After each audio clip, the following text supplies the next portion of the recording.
संत शिरोमणि आचार्य गुरुवर श्री विद्यासागर जी महाराज की जय। नवाचार्य श्री समय सागर जी महाराज की जय। आराम योग प्रणेता पूज्य मुनि श्री प्रणम्य सागर जी महाराज की जय। ओम अरहम नमः। स्वाध्याय प्रेमी बंधुओं, युग श्रेष्ठ आचार्य भगवान श्री 108 विद्यासागर जी महाराज के सरस्वती पुत्र अभीष्ट ज्ञानोपयोगी प्राकृत विज्ञ अरहम योग प्रणेता मुनि श्री प्रणम्य सागर जी द्वारा रचित नई छड़ारा का अनूठा स्वाध्याय गुरु आशीर्वाद से सतत जारी है। हमने प्रथम ढाल में पंच परावर्तन के वर्णन को डिटेल में जाना। ढाल 2, जिसमें सम्यक दर्शन का प्रैक्टिकल स्वरूप मुनि श्री ने बड़े ही सरल और सुंदर तरीके से समझाया है, जिससे हमारे अंदर देव शास्त्र गुरु के प्रति श्रद्धा और दृढ़ होगा। अब चलते हैं नई छड़ाला द्वितीय ढाल की कक्षा की ओर। ओम नमः सिद्धेभ्यः। ओम नमः सिद्धेभ्यः।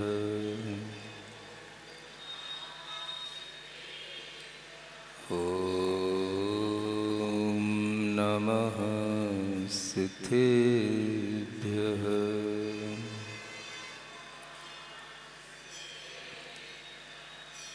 तीन लोक में चार हैं, मंगल शरण व श्रेष्ठ। अरहत सिद्ध व साधुगण, धर्म जैन जग ज्येष्ठ। तीर्थंकर जिन देव की, जिन वाणी को ध्याय। सार्वधर्म संक्षेप से, कहूँ चित्त हुलसाय। देवादिदेव आदिम तीर्थंकर श्री ऋषभनाथ भगवान की, वर्तमान शासन नायक श्री वर्धमान महावीर भगवान की, परम पूज्य आचार्य गुरुवर श्री विद्यासागर जी महाराज की। जो तुम सोचो वो सम्यक दृष्टि की सोच है ही नहीं। जो तुम देखो वो सम्यक दृष्टि की दृष्टि में है ही नहीं। क्योंकि अगर सम्यक दृष्टि की दृष्टि और तुम्हारी दृष्टि एक हो गई तो फिर या तो वो सम्यक दृष्टि नहीं रहेगा या तुम सब सम्यक दृष्टि हो जाओगे। बोलो क्या चाहिए? अगर हमारी दृष्टि और तुम्हारी दृष्टि एक हो गई या तो फिर हम नहीं रहेंगे या फिर तुम हम नहीं हो पाओ। फिर तुम हमको क्यों सुनोगे? दृष्टि में ही भेद होता है, दृष्टि में ही भ्रम होता है, दृष्टि में ही वैपरीत्य होता है। और ये दृष्टि का वैपरीत्य कॉमन लोगों में बना ही रहता है। जब ये हटता है तो दृष्टि कहीं और शिफ्ट होती है। इसी को दृष्टि का सम्यक भाव कहते हैं, इसी को राइटनेस कहते हैं, इसी को राइट बिलीव कहते हैं, इसी को हम राइट पाथ पर चलने वाला एक फर्स्ट स्टेप राइट फेथ कहते हैं। दृष्टि में जो विश्वास पड़ा हुआ है, जो भ्रम के रूप में हमारे साथ बना हुआ है, उसको थोड़ा सा चेंज करने का साहस जो करेगा तो उसको कुछ नया दिखेगा। संसार में हर प्राणी बिना सिखाए हुए भी ये सीख रहा है, बिना सिखाए हुए भी ये जानता है, बिना शिक्षित किए हुए भी उसके ज्ञान में है कि जो कुछ भी मुझे मिल रहा है किसी ऊपर वाले की देन है। सुनते हो ना? अब क्या करना है? इसे हम दृष्टि भ्रम कहने का साहस कैसे कर सकते हैं? क्योंकि सब लोग उस चीज को मान रहे हैं। नहीं समझ आया? हमारे कहने से आप मान लोगे ये भी मुझे कोई न विश्वास है और न मैं ऐसा मानता हूं, लेकिन कहूंगा जरूर। मानना या ना मानना वो मेरा काम नहीं है, वो आपका काम है, लेकिन बताना तो मेरा काम है। बहुत लोग मान रहे हैं, सब लोग इसी भाव में हैं, इसको हम दृष्टि भ्रम के रूप में कैसे स्वीकार कर लें। अच्छा चलो हम मान लेते हैं दृष्टि ये भ्रम है, तो बताओ सही दृष्टि क्या है? पूछो तो, पूछते भी नहीं हो, जो कह रहे हैं उसको मानते भी नहीं हो। ये भाव तो अपने मन के अंदर लाओ कि अगर ये सब दृष्टि भ्रम है तो फिर सम्यक दृष्टि क्या है, दृष्टि का सम्यक भाव क्या है। जब तक आपके लिए यह दिख रहा है कि कोई ईश्वर दे रहा है, विधि ने इसी तरह का विधान बना रखा है, जब तक आप ये गीत गाते रहोगे, तेरा दर्द न जाने कोई, पिंजड़े के पंछी रे विधि ने तेरी कथा लिखी है। बोलो आगे। आंसू में कलम डुबोए, तेरा दर्द न जाने कोई। सबकी कथा ऐसे ही लिखी गई है, किसी की आंसू में कलम डुबो करके लिखी गई है, तो किसी की दूसरी कलम कौन सी होती है। तो विधि ने जब किसी के लिए दुख दिया, पिंजड़े में बंद हो गया वो पंछी, तो विधि ने उसकी कथा मान लो आंसू में कलम डुबो करके लिख दी। अब अगर कोई सुखी है तो विधि उसके लिए कौन सी कलम में डुबो करके कथा लिखेगा? हर्षाश्रु में। दो तरह के आंसू हो सकते हैं, एक दुख के आंसू, एक हर्षाश्रु, है ना। तो हो सकता है फिर विधि ने उसकी कथा लिखी हो हर्ष के साथ, है? तो उसके लिए सुख मिलेगा। जब किसी के जीवन में इस तरह का सुख दुख मिलता है तो उसकी दृष्टि में जब तक ये भाव आता रहता है, वह भाव भी कहीं ना कहीं हमारे लिए सोचने को मजबूर करता है कि यह विधि की कथा क्या उस व्यक्ति के लिए अगर आंसू के रूप में ही लिखी गई है, उसे दुख के रूप में लिखी गई है, तो ये बात क्या 100% ट्रू है कि वह दुखी ही है? मैं आपसे पूछता हूं, चलो पिंजड़े का पंछी भी है, क्या वो पिंजड़े में हमेशा दुखी रहता है? बोलो तो। अगर हम उस तोते को जो पिंजड़े में है, अगर हम उसको किशमिश खिलाएं, अंगूर खिलाएं, अखरोट खिलाएं, नहीं समझ में आ रहा है, तो क्या वो रो करके ही खाएगा क्या? खुश नहीं रहता क्या पिंजड़े में? बोलो तो है। फिर किसी के बारे में ऐसा एक एटीट्यूड बना लेना कि भाई वो दुखी है, ये भी क्या राइट एटीट्यूड है? हमने किसी के बारे में कोई धारणा बना ली कि वो पंछी है, अगर वह उड़ नहीं पा रहा है, अगर वो पिंजड़े में बंद है तो वह दुखी है। या बर्ड हॉस्पिटल देखो जाके, सारे पिंजड़े में बंद है कि नहीं? अगर वो इस हॉस्पिटल में ना आए, अगर उनको पिंजड़े में रख करके सुरक्षित ना किया जाए, तो क्या वो जितना जीवन जी रहे हैं उतना भी जी पाए? तो क्या पिंजड़े में बंद होने का मतलब दुखी होता है? हा? पिंजड़े में बंद होकर के भी वो सुखी रह सकता है, वो खुश रह सकता है। उसका सुख और दुख उसके अपने भावों पर, विचारों पर डिपेंड है कि वो आपकी सोच पर डिपेंड है। तो आपने तो डिसीजन ही दे दिया कि तेरा दर्द न जाने कोई, मानो जैसे वो हमेशा रोता ही रहता हो। विधि ने तेरी कथा लिखी आंसू में कलम डुबोए, माने उसके जीवन में आंसू ही आंसू हैं। नहीं समझ आया? उसके जीवन में भी अगर उसे पिंजड़े में रख करके कुछ न दिया जा रहा हो, वह भूखा मर रहा हो, प्यासा हो, तो दुख है ना।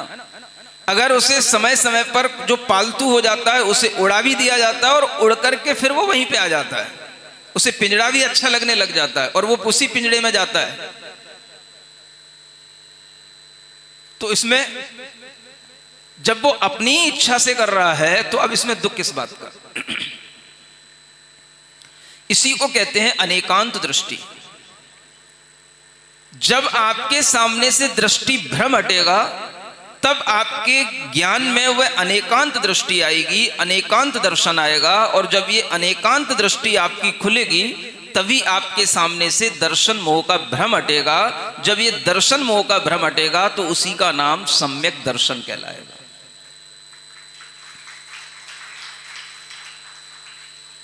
अब ये हटेगा तो दो तरह से हटता है।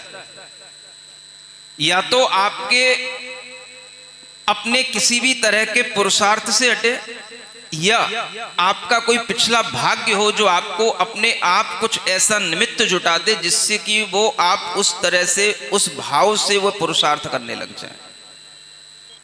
ये घटनाएं जब अप्रत्याशित रूप से घटती हैं तब व्यक्ति के जीवन में एक अचानक से जो परिवर्तन आता है वो परिवर्तन ही उसके जीवन में आंख खोलता है। दृष्टि सम्यक होती है। जो पुराना भ्रम पड़ा होता है वह जब आंखों से हटता है तो आंखों से वो भ्रम के पर्दे हटते हैं तो वो आंसू के रूप में भी कभी निकल आते हैं। और कभी कभी वह दृष्टि इतनी साफ हो जाती है कि जो कभी सोची भी नहीं होती है वह अपने आप किसी ना किसी पुण्य कर्म के निमित्त से हो जाती है। सुन रहे हो? मैं आपको इतना उपदेश देता हूं, मुझे नहीं लगता कि कभी आपने मेरा उपदेश सुनकर के कभी आपकी आंखों में आंसू आए हों। देखो, बुरा नहीं मानना। कल मेरे पास एक फॉरेनर आई थी, वो लेडी थी, पुर्तगाल से आई। कहाँ से? जब मैंने उससे पूछा, पहले तो वो बैठी रही, मेरे पास बहुत सारे लोग थे तो मैं उनसे अपना कुछ बातचीत कर रहा था। मैंने उससे बात ही नहीं की, उसकी तरफ देखा ही नहीं।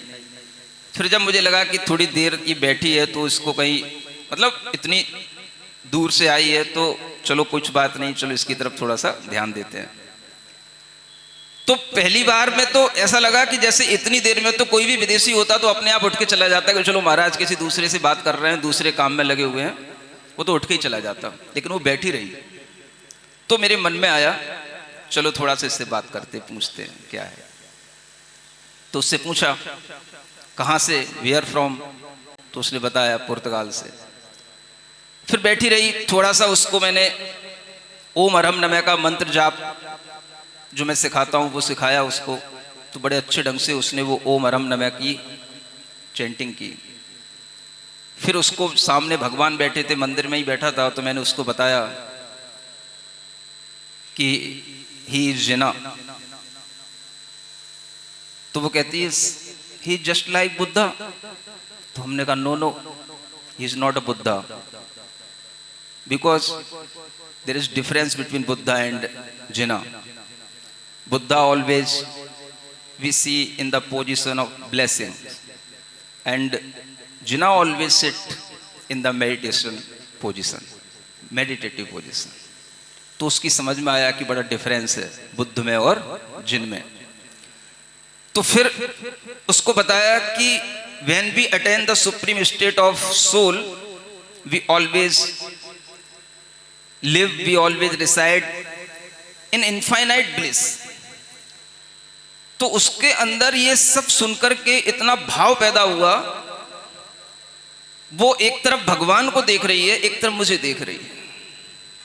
अनेक लोग बैठे हैं और उन सबके बीच में भी उसके अंदर ये भाव आता है, पूछती है कि आपने ये how you choose this path, माने आपने रास्ता कैसे चुना। अब मैं उसको क्या बताऊं, मैं ऐसा क्यों नहीं कर सकती, ये भाव उसके अंदर आने लग गया। तो फिर मैंने उसको समझाया कि ये सब अपने जो पास्ट टाइम के कर्माज होते हैं उनके ये सब गुड फ्रूट्स होते हैं, जिसके कारण से हमें इस तरह की स्पिरिचुअल लाइफ जीने के लिए मिलता है।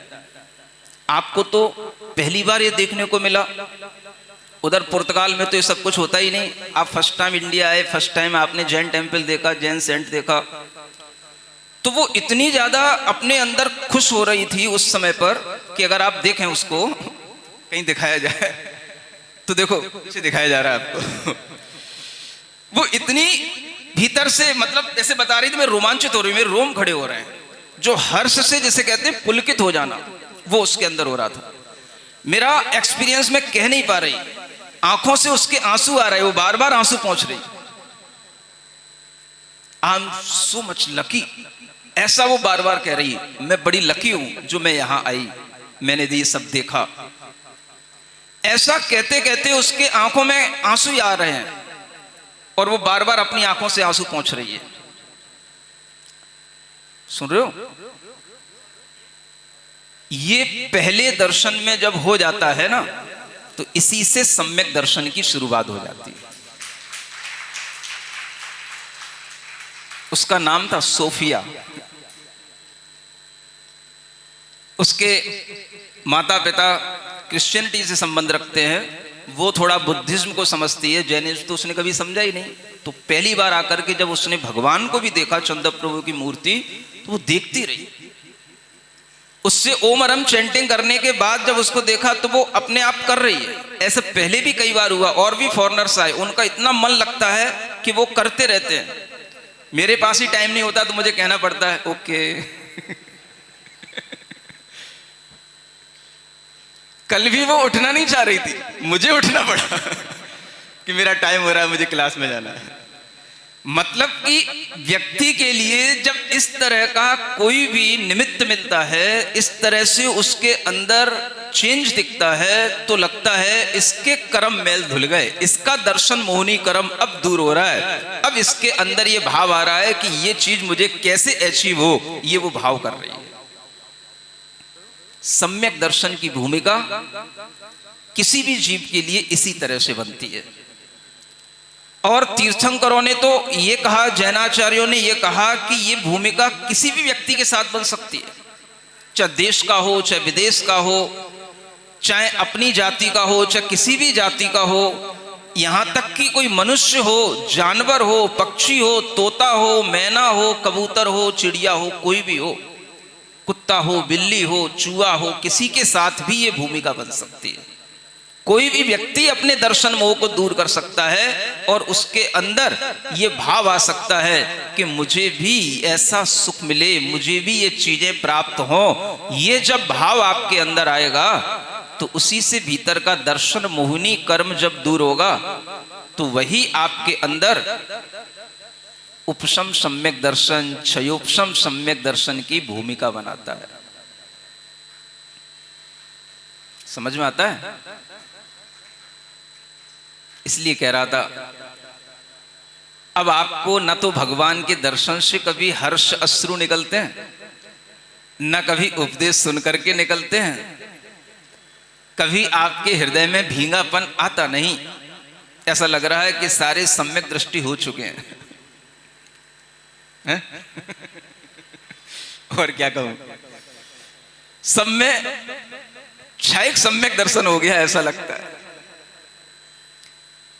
दर्शन मोहनी कर्म का जब सर्वथा विनाश हो जाता है तो क्षयिक सम्यक दर्शन होता है। दर्शन मोहनी कर्म में कुछ कर्म उपशमित हो, कुछ क्षय को प्राप्त हो, किसी का उदय भी हो एक सम्यक प्रकृति का, तो वह क्षयोपशम सम्यक दर्शन कहलाता है। और जब दर्शन मोहनी के सप्तविध जो लिखा हुआ है, विध सप्तनाश, 7 प्रकार के कर्मों का जब पूरा का पूरा दब जाना, उपशमन हो जाना, आत्मा में उनका प्रभाव नहीं आना, तो इसको उपशम सम्यक दर्शन कहते हैं।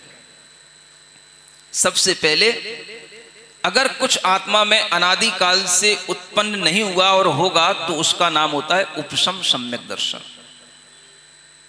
अनंतानुबंधी क्रोध, मान, माया, लोभ, मिथ्यात्, सम्यक प्रकृति, इन 7 कर्मों का आत्मा में जब दब जाना होता है, तब जो आत्मा का उज्जवल परिणाम उत्पन्न होता है उसको कहा जाता है उपशम सम्यक दर्शन।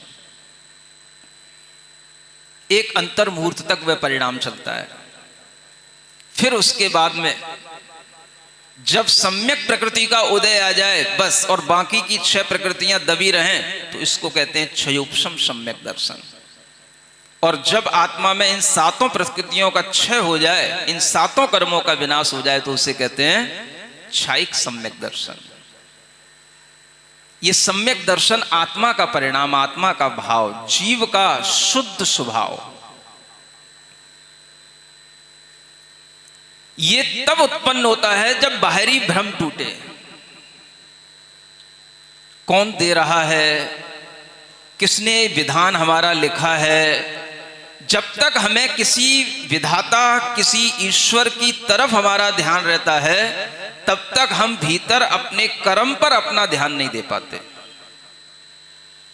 जबकि आत्मा से भगवान नहीं बना हुआ है, आत्मा से हमारे कर्म बंधे हुए हैं। पिछले जन्मों के जो कर्म हैं वो हमारी आत्मा से बंधे हुए हैं, उनके फल से हमें चीजें मिलती हैं। तो हमारे अंदर ये विश्वास शिफ्ट हो जाना चाहिए कि जो कुछ हमें बाहर मिल रहा है वह किसी बाहरी शक्ति से नहीं, हमारी भीतरी शक्ति, कर्म शक्ति से हमें प्राप्त हो रहा है, कर्म फल से प्राप्त हो रहा है। अगर ये विश्वास आपका इस तरह से शिफ्ट हो जाएगा तो आपका ये दृष्टि भ्रम दूर हो जाएगा और आपके अंदर भी सम्यक दर्शन की पात्रता आ जाएगी। जब आपको ये फील हो कि मैं बहुत लकी हूं, लकी माने आप अपने भाग्य की तरफ ही जा रहे हैं, आप अपने कर्मों के फल की तरफ ही जा रहे हैं। जब आप अपने कर्म फल की तरफ इस तरह से मुड़ते हैं, उसकी तरफ झुकते हैं, तब आपका सही विश्वास अपने अंतरंग में, अपने भीतर की शक्ति पर होता है। और तब हम जो कुछ भी बाहर दिखता है, मिलता है, पाते हैं, उसे हम किसी बाहर की कृपा से नहीं, हमारे भीतर हमारे कर्म फल से हमें ये प्राप्त हो रहा है। यह विश्वास जब जमने लग जाता है, उसी को सम्यक दृष्टि जीव जिनागम के अंदर कहा जाता है।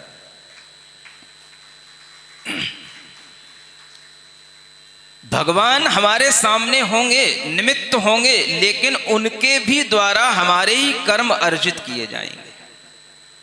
उनके पास बैठ करके, गुरुओं के पास बैठ करके भी हम जब अपने भाव बदल लेते हैं, भाव जब उपशमित हो जाते हैं और हमारे अंदर वह पाप भाव छूट जाते हैं, पुण्य का आश्रव होने लग जाता है, तो उसी के फल से ये चीजें हमें आगे प्राप्त होने लग जाती हैं।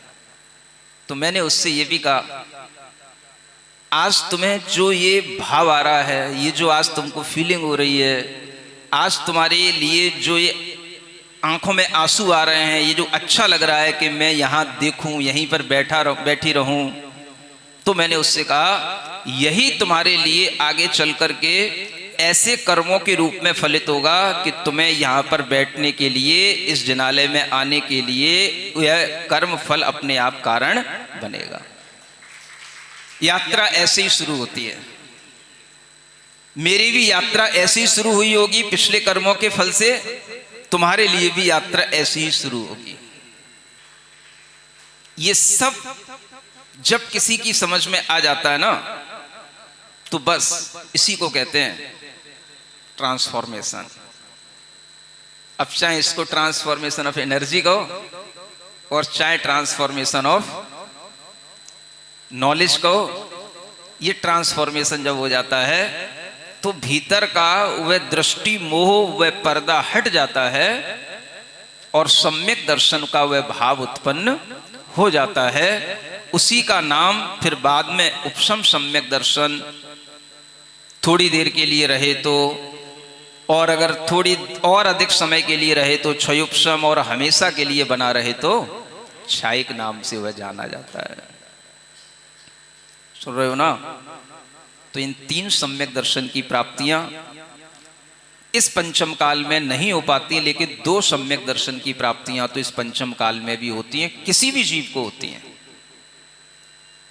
कोई भी जीव किसी भी रंग में रंगा हुआ हो, किसी भी भाव में बह रहा हो, यहां तक कि हिंसा करने वाला भी हो, चोर भी हो, पापी भी हो, तो भी उसके लिए कोई ऐसा कारण बन सकता है कि वह अपने आप को बदल सकता है और उसके अंदर भी यह सम्यक दर्शन हो सकता है।